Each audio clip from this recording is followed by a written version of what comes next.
Temas. Bueno, la semana pasada fui a la Internacional Progresista. Un evento interesante. No cobré, la verdad, evidentemente, o sea, no. Que me apetece hablar de ello porque es interesante, o sea, me ha dado algunas... Pues estar allí y hablar con la gente y ver cómo se formuló me pareció bastante interesante para cosas políticas que creo que se vienen. Y sobre todo que el PSOE va a intentar instrumentalizar. Algunos detalles del evento que pude conseguir que me parecieron interesantes. El evento se organizó en 2 meses y medio. Originalmente no estaba planeado que fuera lo grande que iba a ser, lo cual llevó a una locura a nivel administrativo, porque se planeaba que fuera algo menor, una especie de meeting aprovechando lo de la organización internacional, una cumbre, que se terminó convirtiendo en, literalmente, en la PSOEizada mundial. O sea, os digo que fue todo el mundo. O sea, fuera de España, realmente fueron todos los socialdemócratas a nivel mundial. O sea, los alemanes, franceses, italianos, los ingleses, polacos, fue todo Dios socialdemócrata, mayoritario, minoritario, todos los grupos en Latinoamérica también. Curioso porque incluso fueron grupos de Latinoamérica, por ejemplo en Argentina, que fueron las dos izquierdas, la kirchnerista y la de Axel, los que están peleados. Fueron chilenos, sindicatos... O sea, realmente es una cosa muy como curiosa desde mi perspectiva, porque había ahí gente que técnicamente odiaba al PSOE, ¿sabes? O sea, de hecho yo me encontré mucha gente afín a mí, sindicalistas y tal, externos, que habían sido movilizados por una cuestión meramente internacional, lo cual fue curioso. Es decir, realmente fue una PSOEizada, porque desde dentro del evento era un meeting, ¿vale? O sea, había un puesto con libros de Pedro Sánchez y era un evento muy eso, o sea, era utilizar lo que podría haber sido una reunión por los 120 años y hacerlo internacional. Punto, eso era el evento. Pero con la cosa de que en los últimos 2 meses, de hecho en el último mes, empezaron a sumarse gente. O sea, lo que iba a ser una cosa de Lula y Pedro, empezó a venir Sheinbaum, tal, no sé qué, ya llegó. O sea, al final como que fue una bola de nieve. Lo que empezó con una cosa muy normal por la guerra de Irán, promovió que todo el mundo a nivel internacional socialdemócrata terminara viéndose obligado a ir como acto de unidad internacional. Que yo internamente pregunté y valoré y tal, y me dijeron que eso era muy difícil que volviera a ocurrir, porque no era realmente voluntario. No es que... O sea, mucha de esa gente no quería tanto que tener que ver con el PSOE, porque sabían cómo actúa el PSOE, pero sí que veían necesaria la figura de Pedro. Lo que lo hace muy interesante desde el punto analítico, porque entre las personas que fueron los demócratas estadounidenses. Fue Tim Walz, que fue el que se presentó con Kamala Harris como vicepresidenta en las anteriores elecciones, mandó un vídeo Mamdani, pero también Hillary Clinton. O sea, una puta locura. Es decir, los diferentes espacios de los demócratas también confluyeron allí. Fueron algunos de los demócratas más progresistas y algunos de los demócratas más derechistas. O sea, fueron todos los demócratas que podían ir, en el sentido de, o participaron. Entonces, y me dio la sensación, porque evidentemente también había, pues, países un poco, plan, sin ofensa, ¿no? Pero Barbados, o sea, Barbados habló antes que Lula. O sea, pues yo lo vi todo, me pareció curioso. Pero es eso, como que se juntó, que dices tú, ¿qué cojones? O sea, ¿por qué? Pues básicamente, una cosa... ¿Qué es eso? O sea, básicamente fue una unidad espontánea de la izquierda, consecuencia de la situación internacional que los demócratas, en mi opinión, van a empezar o van a intentar utilizar para atacar a Trump. Es decir, Pedro Sánchez se ha convertido en un activo político por parte de los socialdemócratas mundiales como un acto, y esto es interesante, antiimperialista estadounidense. Es decir, volvemos a...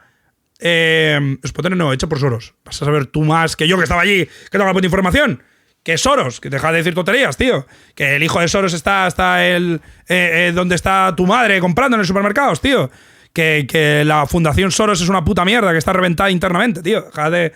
O sea, ya Soros hijo políticamente es infumable. O sea, no sirven, solo sirve para sacarse fotos. O sea, esto lo financiaron las fundaciones internacionales y el SID europeo. O sea, pues ahí estaba, pues sí, con todo el mundo. Si estaba ahí hasta mi puta madre. O sea... Fue ahí gente que dices, ¿tú qué haces tú aquí? Pues estaba todo el mundo. O sea, Soros, claro que está, el hijo de Soros. Ya ves tú, es que tiene, o sea, capitalmente Elon Musk tiene 100 150 veces más patrimonio que Soros. Y toda la organización de Soros está reventada internamente. O sea, es absurdo. Tipo, o sea, Soros padre ya no hace política. O sea, y es Soros hijos y Soros hijos. Es lo mismo que os explicaba antes. Soros padre sabía hacer estas cosas y sí que influenciaba mucho. Y Soros hijos no tiene ni puta idea. Y es una realidad. O sea, y cualquiera que esté en política y que tú preguntes por ahí te van a decir, esta gente ya no hace nada. Esta gente es sin más. O sea, la mayoría de gente se ha pirado, todas las organizaciones satélites de esa familia no sirven de influencia casi. Y bueno, pues están por ahí, pero ya ves tú. Pero bueno, whatever. O sea, creed lo que me queráis, me da igual. O sea, el punto es que estando allí y viendo la cosa, ¿cuántos de primera fila fueron?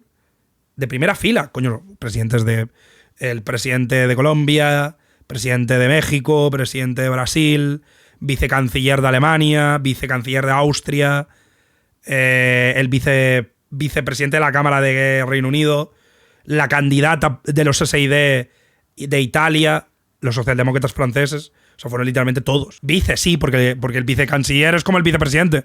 Es como decir vice, claro, no va a ir. O sea, hay gente. O sea, tú esperas que a una internacional progresista vaya ¿qué? El canciller de Alemania. ¿Hola?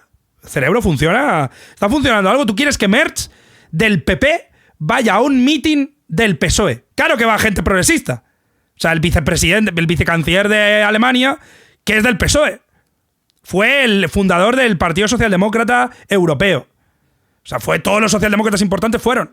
Pero esos socialdemócratas. Claro que no va a ir, por ejemplo, Yolanda Díaz. Yolanda no fue nadie de ningún partido que no fuera el PSOE. Pues claro, porque es estúpido. O sea, ¿cómo vas a ir a una organización que está en torno al PSOE si eres un líder político de la oposición? O sea, o de un partido que lo rechaza. Es absurdo. O sea, literalmente fueron, no sé, creo que estaba la lista por ahí. Tú fuiste, sí, pero yo no soy el líder de ningún movimiento político. Lula es PSOE. No, pero esa es la cosa. Eso es lo interesante. Que lo que ha conseguido Pedro es un poco generar como esta lógica. Fue Salvador Illa, sí, porque era un evento del PSOE. Y habló Collboni y habló Illa y era un evento del PSOE. Insisto, era un meeting del PSOE con esteroides. O sea, el PSOE podía haber hecho una cosa local y de repente todo el mundo se metió y pues todo el mundo se metió ahí. Ya está. O sea, no había mucho más. Y entonces, pues bueno, o sea, o sea, el primer día pues hubieron mesas, charlas, habló gente de muchos países, hicieron como tal, está todo en su web. Y el segundo pues fue como un macro meeting internacional en el que habló toda la gente socialdemócrata como más importante del mundo. Y ya está. Eso fue un poco el evento. ¿Te hiciste foto con Pedro? No. Entonces, lo que yo vi ahí fueron dos cosas. Lo primero, que es este vídeo que está aquí, un intento de reorganización hacia la izquierda del PSOE, lo cual es curioso, porque es una apuesta muy arriesgada, pero sí un intento del PSOE de abrir como hueco, o sea, de invitar gente muy variada e intentar como expandir la base, para intentar comerse a la izquierda del PSOE. Eso es lo que yo vi. Lo que yo vi es que el PSOE, no tengo información, pero me dio la sensación, con todos los discursos y las cosas que se decían, que no da muy por hecho que vayan a poder robar muchos votos del PP y que realmente a lo que van es a comerse a todo el espacio de izquierdas y a movilizar a todo el espacio de izquierdas. Entonces yo entiendo que esto no es una táctica de victoria, es una táctica de resiliencia. O sea, yo creo que se asume, a mí me dio la sensación de que no se iba a ganar en 2027. Sí es cierto que todo el tema de Trump como que movió los ánimos, o eso parecía allí, como que había gente que verdaderamente pensaba que Pedro podría revalidar a nivel general, no en autonómicas, pero sí a nivel general, en las elecciones generales. Pero realmente no creo que sea verdad. O sea, mi teoría o mi cosa a nivel político es que mientras Trump la cague y le ataquen, o sea, mientras Hitler y Saddam Hussein públicamente se metan con Pedro, a Pedro le va a ir bien. Es decir, mientras Netanyahu, Elon Musk y Trump, que son tres personas que en España no tienen buena opinión, le ataquen, a Pedro le va a ir bien políticamente. O sea, va a subir. Ahora, ¿va a subir suficiente como para que haya un efecto real a nivel autonómico? No. ¿Va a haber un efecto de aquí a 2027? Bueno, tal vez no de la derecha. Es que no creo que vaya a haber trasvase de voto del PP. Creo que lo que está haciendo Pedro con estas como situaciones, comerse el voto de Sumar. Creo que realmente está por ahí la cosa. Por eso creo que realmente no es que vayan a ganar muchos votos, sino lo que están haciendo es reconcentrar esos votos. sea, no es que el PSOE vaya a conseguir con esta nueva estrategia que la gente del PP, que puede estar de acuerdo con ellos, o la gente de Vox, les vote, pero sí que creo que pueden conseguir que se vayan a la abstención. O que al menos la izquierda vote al PSOE.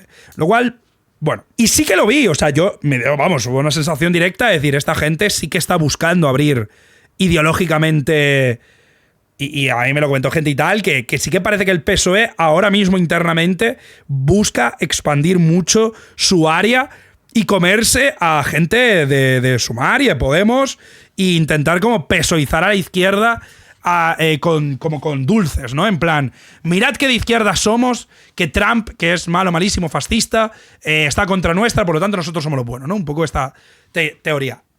Y yo creo que va a funcionar, ¿eh? O sea, prácticamente, conmigo es muy difícil, porque de verdad yo quiero que Pedro Sánchez debería dimitir y que no debería haber un gobierno de izquierdas que no pueda sacar cosas de izquierdas, pero con la mayoría de gente de izquierdas, que no creo que sea tan crítica, en el sentido tan agresivamente crítica, o sea, sí que son críticos, pero no tan fulminantemente críticos. Yo creo que sí que se lo va a comer. Porque ahora mismo tenemos en la izquierda del PSOE, no hay nada. O sea, Sumar, mierdón. ¿Quién lidera Sumar? Es que eso es un ejercicio de simplemente pensar en decir, a ver, se acaba de ir Yolanda Díaz, que era la única que tenía como carisma. Te queda Maillo, bleh. Te queda Mónica García, bleh. Te queda... ¿Quién te queda? Nadie. No te queda nadie. Entonces, si yo fuera un tío normal de izquierdas que simplemente dice, Vox, no sé qué, ¿voy a votar yo a Sumar? Ni de coña. Voto a puto Pedro Sánchez. O sea, como una cuestión evidente, ¿no? Es decir, tengo que yo decidir entre Sumar y los partidos de la izquierda del PSOE, que tienen todos los partidos guerras civiles, que no hay un liderazgo claro, que no conozco a nadie, porque es la realidad. O sea, si yo fuera un votante medio de izquierdas, Maillo no me... O sea, es que ni siquiera se sabe quién lidera esta cosa unitaria que no se sabe si existe o no. O sea, probablemente votaría a Rufián, pero Rufián no se presenta, con lo cual no le puedo votar. Con lo cual, ¿quién voto? Pues, claro, ahí está como las dos opciones. Los votantes de izquierdas que estén suficientemente desesperados por el ascenso a la extrema derecha bajo estas lógicas de desesperación, votarían a Pedro, por cojones. Los que nunca votarían al PSOE no votarán. Y los que están en esta dinámica un poco más tal, pues bueno, un resquicio votará a Sumar y a la izquierda del PSOE. Para mí eso es lo que va a pasar. Entonces yo creo que viendo ese escenario, el PSOE no se está volviendo más de izquierdas, y esto es algo importante. No es que ideológicamente se está volviendo más de izquierdas, es que está entendiendo qué cosas puede hacer para jugar contigo a la bolita. Que esto es muy importante. Es decir, Pedro con una mano te hace así. O sea, Pedro, aquí está la vivienda, ¿no? Y tú dices, joder, Pedro, la vivienda, haz algo, hijo puta. Pero por el otro lado te hace, mira la bolita, mira la bolita. No te fijes en esto, mira la bolita, mira Trump. Mira Trump cómo se mete conmigo, mira Trump, qué cabrón. Mírale, mira, van a sacar una base de la OTAN de España. ¿No es lo que querías? Mira la bolita. Entonces tú estás jodido porque dices, pues hace una puta mierda con la vivienda, no sirve para nada, pero la otra mano entiende que si se mueve un poquito a la izquierda en ciertas cosas, no en todas, en ciertas cosas, en cosas que son verdaderamente importantes para la izquierda del PSOE, por ejemplo, Palestina, por ejemplo, Trump, o sea, se ha dado cuenta que la izquierda del PSOE está mucho más geopolitizada que, por ejemplo, el average votante. Entonces, ese 20% de votantes de izquierda, 15, que tiene como mucha relevancia para él el tema del genocidio en Gaza o la deriva fascista y toda su puta madre, pues Pedro te coge y te dice, mira, ¿quién es? El enemigo de tu enemigo es tu amigo, ¿no? Y si yo soy el enemigo de Netanyahu y de Trump, ¿quién soy? Tu amigo, vótame. Para mí, esa es mi lectura del evento. O sea, esa es como la forma. Sí que vi cosas reales, sobre todo de sindicatos y de gente que estaba ahí, que sí que hubo mucha autocrítica, por ejemplo, lo de Lula, que me parece estoy completamente de acuerdo, de hecho es lo que llevo diciendo mucho tiempo, pero que en la práctica no creo que se dé, por dinámicas, insisto, a nivel parlamentaria. Sí que me pareció curioso el guiño que hizo Pedro en su discurso final sobre el sindicalismo, cosa que no había hecho antes, o sea, cala el anujismo, pero bueno, que o sea, se le está empezando a dar otra vez más hincapié al tema del sindicalismo por la evidente necesidad de recuperar a la gente, cosa que es lógica. O sea, no había que ser muy listo, ¿vale? O sea, Mandani le está yendo bien porque tiene sindicatos y están con la gente, a los verdes. O sea, si a la izquierda actual quiere irle bien electoralmente, tiene que estar con la gente. Y si tienes que estar con la gente, pues tal. El PSOE tiene su sindicato, que es UGT, entonces no se cagarán con UGT, pero bueno, yo sí que ahí vi que UGT y CCO tienen problemas estructurales también, a nivel de que no llegan ni a Dios, son organizaciones burocratizadas que tienen mucha dificultad para llegar a la gente joven y sobre todo que tienen problemas internos para poder avanzar. O sea, es irónico porque los sindicatos son de naturaleza, pues, espontánea. O sea, hay un problema, lo solucionas y... Pero UGT y CCO se han ido burocratizando tanto que cualquier cambio desde abajo es muy difícil que llegue arriba, porque hay como una clase gobernante de estos sindicatos muy envejecida que no entiende las nuevas generaciones, que no entiende los nuevos conflictos y que las nuevas generaciones intentan elevar pero que desisten y por lo tanto estos sindicatos se quedan desfasados. Con lo cual los jóvenes del evento estaban un poco patapún, ¿no? O sea, esa fue la sensación que a mí me dio, que bueno, era como... pues, o sea, yo no vi mucho ánimo, pero sí que vi como tal. O sea, bueno, y la base de los problemas de los sindicatos relacionados con el PSOE es que no son independientes, con lo cual no pueden hacer mucho. Entonces, al final, como que sí vi esa expansión. También el tema de la resignificación de la bandera, eso lo vi muchísimo. O sea, era muy latente en muchas charlas que se dieron. El tema de recuperar España, de poner banderas de España.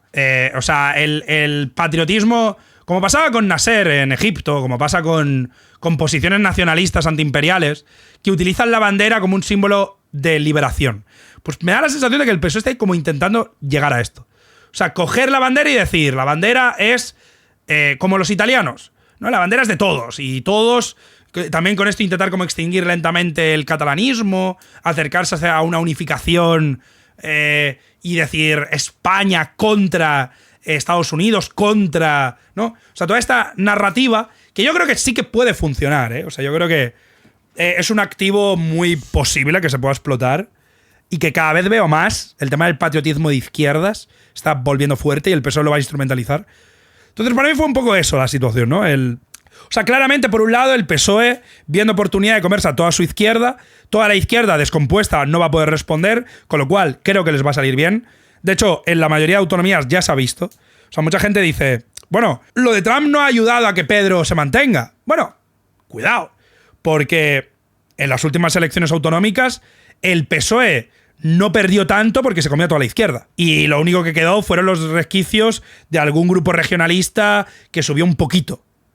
Pero que, o sea, que todo este movimiento ha conseguido que se mantenga el PSOE. Que es lo que creo que buscan. No ganar, porque no creo que puedan ganar, pero sí sobrevivir. O al menos mantenerse. Pero eso es porque no hay más izquierda. Obvio. O sea, yo no estoy diciendo que vaya a haber más izquierda con esto. Lo que estoy diciendo es que el PSOE se come a la izquierda para mantenerse. O sea, que es algo que se veía venir. Lo hablamos cuando analizamos a Sumar en su momento. Analizamos cómo Sumar, si no sabía cómo ganar al votante del PSOE y se quedaba en medio de Podemos y el PSOE, iba a terminar siendo absorbido como Ciudadanos. Porque es un partido... O sea, tú para poder sobrevivir políticamente tienes que tener muy claro a quién quieres llegar. Y si no lo tienes claro, que es el caso de Sumar, te absorben. Es una realidad política. Como le pasó a Ciudadanos. Ciudadanos no tenía claro si quería ser socioliberal o liberal conservador... Y se terminó quedando en la nada y algunos votantes se fueron al PSOE y otros al PP. Y ya está. Entonces, esa fue mi sensación. Sí he visto un espíritu de cambio real en la juventud allí, hablando con la gente, pero que está tan alejado de la actual línea que si se ve eso será en 20 años. O sea, gente que no tiene poder, pero sí que... O sea, yo comentando con mucha gente, ya sabéis, lo mismo que digo aquí, diciendo, oye, pues yo creo que esto es lo que tal. Mucha gente lo sabía o lo veía y tal, pero... Hay una división generacional dentro de la percepción de los problemas. Y si bien hay una corriente amplia, muy reformista dentro del PSOE, de intentar de verdad pues tener mucho más independencia del tema de los sindicatos y mandamizarse, ¿vale? Llamémoslo así. No tiene pinta de que esa facción ni tenga poder ni vaya a conseguir hacerlo, en corto. Sí creo que, por ejemplo, vamos a empezar a escuchar... El mejor ya eras tú, no, para nada. O sea, el PSOE tiene una juventud tocha también. El PSOE es el segundo partido más votado por la juventud, ¿eh? O sea, después de Vox. O sea, y se veía ahí. O sea, a mí todo el mundo que me reconoció tenía menos de 23 años. Y me reconocieron bastante gente, ¿eh? A mí no me reconoció nadie que tuviera más de 30 años, pero igual ni de 25. O sea, a mí me reconoció gente de izquierdas muy, muy joven. Y era eso, es también un poco por... ¿sabes? Entonces la información que conseguía es muy interesante a nivel analítico y que creo que empezaremos a ver mucho ojo al tema de la ministra de Vivienda, porque ya ha cometido el error, que es como esta división de... Ya está empezando a pasar, o sea, ya se están empezando ciertos discursos que son como muy de izquierdas, el tema de pues atacar al rentista o... Bueno, atacar, poner en el centro el discurso al rentista y hablar de la especulación, que son dos palabras clave, rentismo y especulación. Esas dos palabras las vais a empezar a escuchar mucho. Hacedme caso, o sea, miradlo y os daréis cuenta de que el PSOE en ciertos temas se va a mover mucho y en otros no tanto. Pero que realmente el objetivo es atraer al votante, porque en la práctica poca cosa, básicamente. Entonces es un poco como... Realmente creo que es una amenaza, ¿eh? O sea, creo que al PSOE le va a salir bien, pero no porque sea particularmente ágil. O sea, el PSOE está en un escenario perfecto políticamente por dos factores. El primero, porque es el único partido que tiene resistencia interna. O sea, no tiene problemas de disidencia, el partido está muy controlado desde Moncloa, con lo cual nadie te puede matar, no te puede hacer nada, no te puede pasar como a Vox, ni te puede pasar como a Sumar. Es el único partido estable, o sea, el único que puede tomar decisiones en un periodo de tiempo determinado. Por otro lado, la izquierda y la derecha del PSOE son muy incompetentes. El PP no está sabiendo leer la línea internacional, con lo cual pues está quedando mal, y la izquierda no está sabiendo destacar, con lo cual son irrelevantes. Así que sí que creo que puedan conseguir un poco canalizar voto.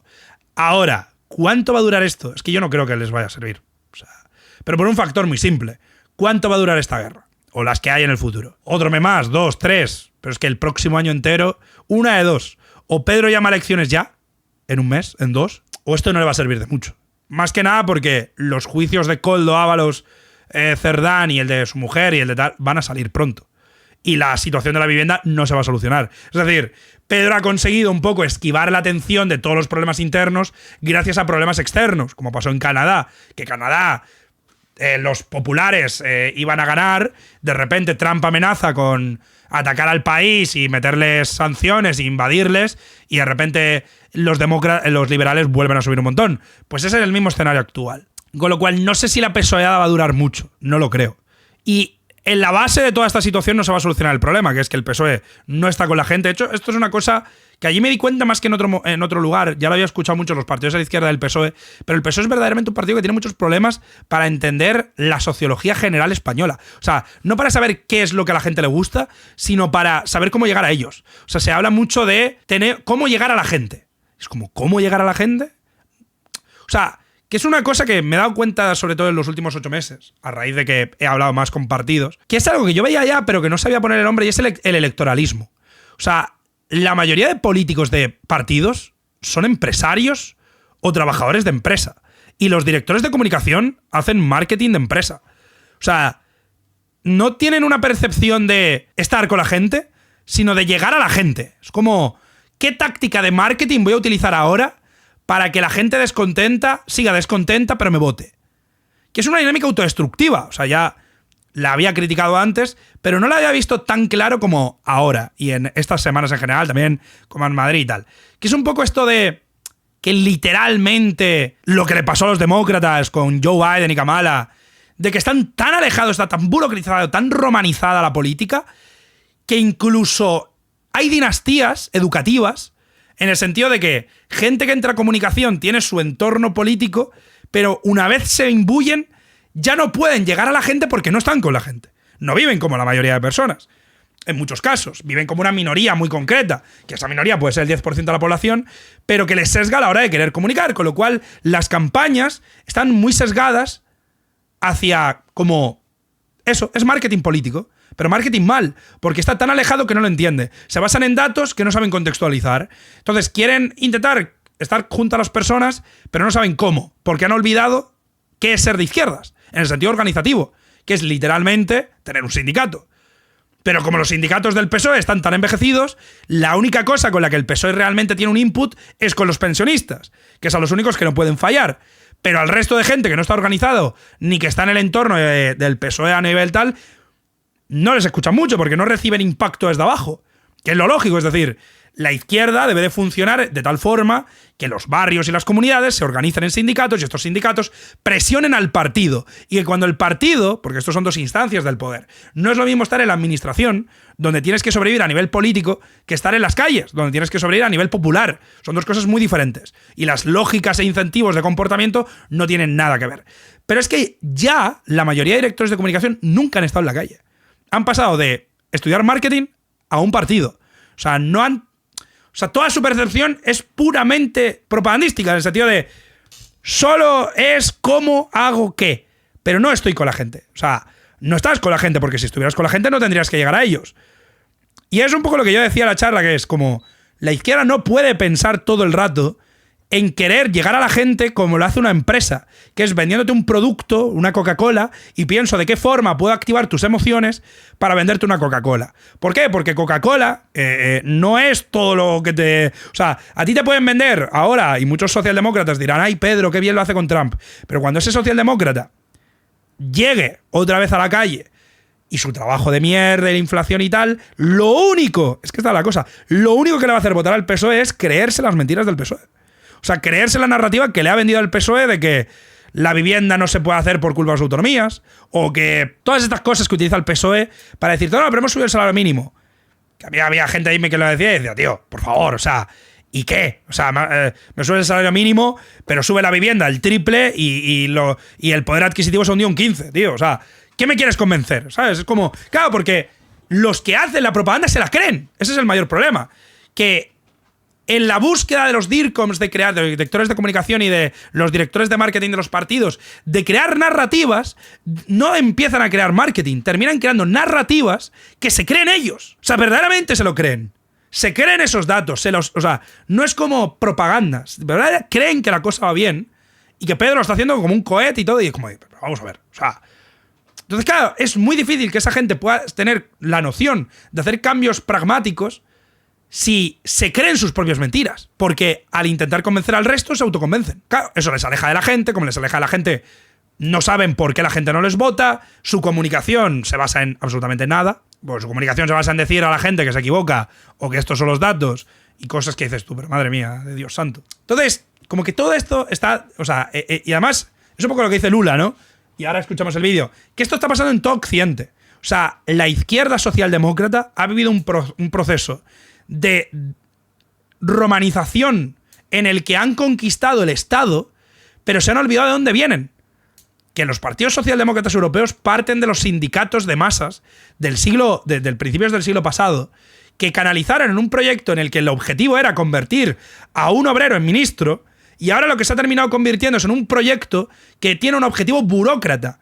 O sea, ya no consiste en hacer un ascensor más allá de lo moral, consiste en sobrevivir. Claro, ¿cómo vas a conseguir que la gente de izquierdas te vote, si has gastado más recursos, porque esta es la cosa, en sobrevivir en las administraciones? Porque tienes que sobrevivir. Para hacer una ley necesitas gente que se centre en hacer una ley, todos los ritmos burocráticos, todo, o sea, el parlamentarismo tiene muchos defectos, y uno de los mayores defectos que tiene es que el ritmo es infumable. Claro, si tú no tienes sindicatos que te apoyen desde abajo o que estén con la gente y les diga, oye, esperad, nadie te va a creer. O sea, ¿cómo tú vas a decirle a la gente, no tenemos vivienda porque eso lleva un tiempo? Que me decían allí, no, pero es que eso lleva un tiempo, la vivienda no es tan fácil. Digo, tío, pues entonces hemos fracasado.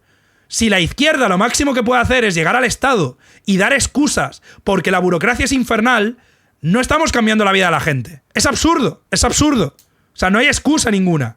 O sea, y es un poco lo que viene a decir aquí Lula, ¿no? El proyecto neoliberal prometió prosperidad y entregó fome, desigualdad e insegurança. Provocou crise atrás de crise. Ainda assim, nós sucumbimos à ortodoxia. Temos firme os gerentes das mazelas do neoliberalismo. Es que 100%. O sea, la izquierda socialdemócrata se ha vuelto el gestor de una lógica antisocialdemócrata. O sea, todo lo que éramos, o todo lo que era la izquierda, ¿no? O sea, veramos, yo no estaba vivo, pero todo lo que es la izquierda, que se basa en la organización colectiva, estar presente en los barrios, trasladar la opinión popular al Estado, todo eso se ha perdido a favor de una organización partidista, burocrática y sistemática que en vez de intentar cambiar las normas del juego, se ha amoldado las normas del juego. Entonces, todos los partidos socialdemócratas han terminado cediendo a las presiones empresariales, tanto que se financian de empresas. ¿Cómo va un partido que quiere cambiar el sistema? No digo acabar con el capitalismo, reformar las normas del juego, poder hacerlo si mañana te va a llamar el ejecutivo de un banco, que es el que te financia las campañas, y te va a decir, no puedes hacer esto. ¿Cómo vas a hacerlo si empresas privadas te financian? Pero más allá de eso, ¿cómo lo vas a hacer si nunca has estado en otra cosa que no sea una empresa privada? ¿Sabes? ¿Cómo vas a intentar cambiar un modelo del que tú no sabes cuál es la alternativa? Tú eres parte de ese modelo. O sea, la mayoría de socialdemócratas actuales han crecido, ido a una carrera, no han estado en un sindicato, no han hecho nada, han pasado de tener una carrera a una empresa o se han metido directamente a militar, han llegado al partido y tratan al partido como una empresa. El PSOE, el PP, pero también Sumar y Podemos, no son otra cosa que una empresa, porque la gente que está dentro de esos partidos ha sido educada en ese entorno. No es tanto su culpa, es una sistematización. Y eso es lo que está diciendo Lula, ¿no? Aquí. Izquierda ganha as eleições com discurso de esquerdo e pratica austeridade. Abre mão de políticas públicas em nome da governabilidade. Nós nos tornamos o sistema. Por isso, não surpreende agora que o outro lado se apresente como antissistema. O primeiro mandamento para os progressistas tem que ser a coerência. Não podemos nos eleger com um programa de implementar outro. Não podemos trair a confiança do povo, mesmo que boa parte da população não se veja como progresista.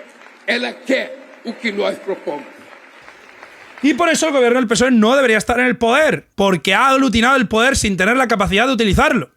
Por eso el PSOE no debería de haber aceptado gobernar, porque gobiernan en una minoría absoluta en la que no tienen capacidad de hacer grandes cambios, en el que no tienen la capacidad de pasar presupuestos y en el que solo sobreviven institucionalmente. O sea, lo que está haciendo ahora mismo el PSOE es la mayor descripción de la decadencia socialdemócrata, que es poner por delante la supervivencia institucional a la supervivencia popular. Poner por delante sobrevivir en la institución que sobrevivir en las calles con las personas. Porque, insisto, no tienen otra. Ese es el gran problema, que la necesidad se impone a la supervivencia dentro del Parlamento y no fuera del Parlamento. Y eso es por la lógica parlamentaria. Por eso digo que es imposible que la izquierda crezca en Occidente si no tiene una base popular que sea independiente de la base parlamentaria. Si tú no tienes en los barrios a la gente, y no estás con la gente, y no hablo de izquierdas, todos los trabajadores, las casas del pueblo, que ya no existen. O sea, se ha renunciado a toda la lógica. Y en la izquierda, socialdemócrata, a nivel institucional, simplemente ha preservado el modelo que venía, poniendo pequeños parches que no cambian nada, sino que simplemente son como en una gráfica al alza, son como pequeños parches que hacen así y vuelven a subir. ¿Por qué? Porque la gente no vota a la izquierda para un parche. La gente no vota a la izquierda para que haga un poco menos que lo que hace la derecha. La gente vota a la izquierda para cambiar cosas. Si no puedes cambiar las cosas, y este es el gran problema, porque aquí es donde vienen los parlamentaristas y te dicen, no podemos cambiar las cosas porque no gobernamos en mayoría, y entonces ¿para qué gobierna? ¿Y por qué todo se basa en el parlamentarismo? Es el gran error de la socialdemocracia, el culto al Estado. El culto al Estado haciendo que todo lo que antes era civil se vuelva público. En vez de asumir de que hacer crecer una maquinaria sin ningún tipo de sometimiento, de ningún tipo de visión, va a hacer que esa maquinaria te devore. O sea, la socialdemocracia ha engordado un Estado que hoy no tiene la capacidad de ser consecuente con lo que quería aplicar. Y hoy el Estado tiene vida propia. Los políticos no tienen la capacidad de seguir con los gastos, lo que hace que haya una gran cantidad de corrupción, lo que hace que los incentivos de los políticos parlamentarios consistan en el enriquecimiento y que mientras los trabajadores no pueden seguir avanzando porque en parte el Estado ya no está para ellos. Ahora el Estado es una maquinaria autónoma, como lo eran las cortes medievales, en los que literalmente la gente tiene que sobrevivir a nivel político, pero poco más. Entonces, todos los partidos socialdemócratas desde los 90 viven esto, porque al menos en los 70 y los 80 existía una presión sindical y una presión por parte de la Unión Soviética que obligaba a la izquierda a hacer algo. Ahora ya no. Desde la caída del muro y desde la caída de la Unión Soviética ya no hay ningún contrapeso. La izquierda socialdemócrata se ha implementado tanto en el sistema que se ha confundido de cuál era su fin inicial. Y el PSOE es el gran O sea, a nivel de actuaciones, la gran referencia es eso. Por eso la socialdemocracia cada vez tiene menos tiempo de vida. Y por eso los antisistema son los que... O sea, ¿cómo no va a crecer Vox cuando gobierna una izquierda que no hace nada? Claro. ¿Y Lula en este sentido? Claro que sabe lo que dice porque Lula viene de sindicalismo. O sea, Lula, toda su carrera, pasó por ser primero el líder del sindicato. Y de ahí fue al partido. ¿Cuántos líderes políticos han pasado de líder de sindicato a líder de partido? Es que muy pocos. O sea, la izquierda se ha vuelto estudiantes de economía que tienen aspiraciones empáticas con las clases populares y que acuden al Estado para intentar cambiarlo en base a un idealismo que se enseña en las universidades, para que cuando acceden a ese sitio se den cuenta de que van a tener que gastar el 90% de tiempo en sobrevivir dentro del Parlamento que en poder preocuparse por la gente. Y eso es objetivo, me lo han reconocido decenas de parlamentarios de izquierdas. Esa es la gran desgracia, el hecho de que no se sobrevive igual en el Parlamento que en el sindicato. No se sobrevive igual en las calles que en el sistema. Entonces, si tú abandonas las calles, te vuelves el sistema, y el sistema actual es una mierda. Entonces, por eso mismo está la situación como está. Entonces, eso. Y bueno, en esta línea, Mandani, que también es lo curioso del evento, mandó su vídeo también. Igual. O sea, Mandani mandó un vídeo dándole ánimo a Pedro para luchar contra Trump. Es que es curioso, porque después es eso, o sea, Mandani, Waltz y Hillary Clinton. Hello everyone, this is Mayor Zohran Kwame Mamdani. Let me first begin by thanking Prime Minister Pedro Sanchez and progressive leaders from across the world. In a moment such as this, where we see so much crisis and conflict across the world, it is critical that progressive leaders come together and practice solidarity. And I can tell you that as the mayor of New York City, when I look around our city, when I hear from New Yorkers and their struggles to afford life in the most expensive city in the United States of America, and they tell me their struggles in paying rent for the first of the month, in affording groceries at the grocery store, in finding childcare that they can actually afford, I hear in them not just the stories of New Yorkers, but frankly the stories of working people from across the world. Because we know that this crisis of income inequality, it is not one that is distinct or unique to our city. Si Pedro Sánchez y Mandani no se parecen nada. Pues eso es lo que estaba diciendo en el análisis. Que aquí ha confluido mucha gente variada, simplemente... ¿Sabéis? O sea, para mí todo esto me está empezando a dar sensación de lo mismo que se fraguó entre nacional conservadores y liberal conservadores para acabar con los woke, pues lo inverso. Se están empezando a juntar como un grupo muy variopinto de gente progresista para acabar con Trump y con la ola reaccionaria. O sea, está como empezando a haber un aperturismo de izquierdas para en momentos desesperados. Con la cosa de que, por ejemplo, Mandani sí que tiene un récord funcional. O sea, y está haciendo cosas útiles y tal y cual. O sea, Mandani, de hecho, probablemente destaque por ser un alcalde que tiene un trasfondo sindical, organizativo, cosa que, no, o sea, por eso funciona y por eso tiene una buena opinión pública allí. For too many across the world. And our path to combating and defeating income inequality is one that we must travel together. And so it is such a pleasure to be part of a beautiful and burgeoning movement to combat this kind of inequality and to deliver dignity everywhere that we find that crisis. So thank you all for being a part of this, and I look forward to working with all of you to building a better tomorrow than the life that we live today. Cosas útiles, cobrar más impuestos que nunca la gente y aumenta su opinión pública. Tal vez la gente quiere pagar más impuestos. Mandani cobra impuestos a la gente que utiliza para que la gente viva mejor. ¡Oh, Dios! ¿Cómo puede ser? La gente que le votó literalmente para eso. Hay gente que piensa que en Nueva York en particular es como... O sea, cuando el tipo impositivo de las rentas bajas tampoco es... O sea, literalmente le votaron para pagar impuestos. O sea, es como es absurdo, en plan... Mandani lo está haciendo fatal, está cumpliendo todo por lo que la gente le votó. Está cobrando impuestos a las rentas altas, pero también a todo el mundo para renovar las calles, mejorar la vida de las personas... Y de hecho, la gente está contenta. ¡Wow! Y su opinión en las encuestas sube a medida que gobierna. En vez de bajar. Sí, pero no a novias bisexuales. Eso me hace gracia. Es como... Gente como poniendo, ¿no? Diciendo... O sea, gente que le han bajado literalmente el alquiler. O sea, en 100 días de gobierno hay gente a la que le han bajado el alquiler la mitad. Son pollos votando por KFC. O sea, gente pobre que paga impuestos para recibir educación para sus hijos, que es más barata pagándola con impuestos que pagando la privada, evidentemente. Es gente que, por algún motivo... Las rentas medias altas o están contentas. Ahora mismo no lo sé, porque no hay datos de ese tipo. Pero a Mandani le votaron las rentas bajas, las rentas medias y las rentas medias altas. O sea, los ricos los millonarios neoyorquinos, no los billonarios, los neoyorquinos millonarios querían pagar impuestos. O sea, vivir en Nueva York es una puta mierda, por el hecho de que las infraestructuras están hechas una mierda, las calles están mal sostenidas, un montón de ratas, plagas. O sea, Mandani está haciendo lo que aquí sería, o sea, un pueblo de aquí, de España, un pueblo villapolla del coño derecho, está mejor asfaltado y tiene mejores servicios públicos que Nueva York. O sea, que cualquier calle de Nueva York, no de, en plan, o sea, te vas a tu pueblo y tu pueblo tiene mejores infraestructuras públicas en España que en cualquier sitio de Nueva York. O sea, la mayoría de infraestructuras de Nueva York son de los 70. El metro de Nueva York es de esa época. O sea, hay zonas de Nueva York que está igual de envejecido que Cuba. Porque no se ha renovado. El metro es una mierda. O sea, vivir en Nueva York como una persona normal es una mierda. Es la mayor exposición de lo que es el modelo estadounidense liberal de ir cada uno a lo suyo y tener las zonas comunes hecho una puta mierda, donde no se puede caminar, está todo hecho una puta mierda. Es terrible. Entonces, claro que la gente quiere pagar impuestos. Más que votar a otro tío que se va a gastar sus impuestos en financiar a Israel.